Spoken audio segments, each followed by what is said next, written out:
যুদ্ধ থামাতে যুক্তরাষ্ট্রকে দেওয়া হলো নতুন প্রস্তাব। যুদ্ধ থামাতে পরিস্থিতি প্রশমনের উদ্দেশ্যে এই যুক্তরাষ্ট্রকে নতুন প্রস্তাব দিয়েছে ইরান, এবং এই প্রস্তাবটি দিয়েছে পাকিস্তানের মাধ্যমে। কারণ আপনারা তো জানেন, দীর্ঘদিন হলে পাকিস্তান এই যে যুক্তরাষ্ট্র এবং ইরানের উত্তেজনা থামানোর জন্য তারা দীর্ঘদিন ধরে একটি কূটনৈতিক তৎপরতা চালাচ্ছে, এবং পাকিস্তানের মাধ্যমে একটি নতুন প্রস্তাব দেওয়া হয়েছে। এই প্রস্তাবে যুদ্ধকে কিভাবে থামানো যায় তার একটি চেষ্টা পাকিস্তান সবসময় চালিয়েই যাচ্ছে, এবং আলোচনা অব্যাহত রয়েছে।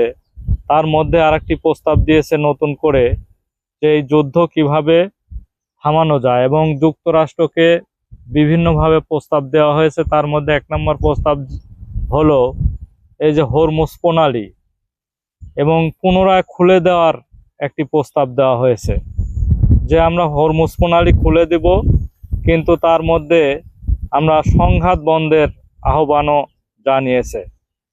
এবং ইরান বলেছে হরমুজ প্রণালী পুনরায় আবার নতুনভাবে আগের মতো করে তারা খুলে দেবে, তবে সংঘাত শুরু করেছে এই সংঘাত বন্ধের দাবি জানিয়েছে। এবং এটি পাকিস্তানের মাধ্যমে বিভিন্নভাবে প্রস্তাব দেওয়া হচ্ছে। এই বিষয়টি নিশ্চিত করা হয়েছে বার্তা সংস্থা রয়টারের মাধ্যমে। এই তথ্যটি জানানো হয়েছে, এবং দ্রুত উত্তেজনা কমানো এবং বাণিজ্যিক জাহাজ যাতে সহজেই এই হরমুজ প্রণালী দিয়ে চলাচল করতে পারে তার প্রস্তাব দেওয়া হয়েছে এই পাকিস্তানের মাধ্যমে যুক্তরাষ্ট্রকে।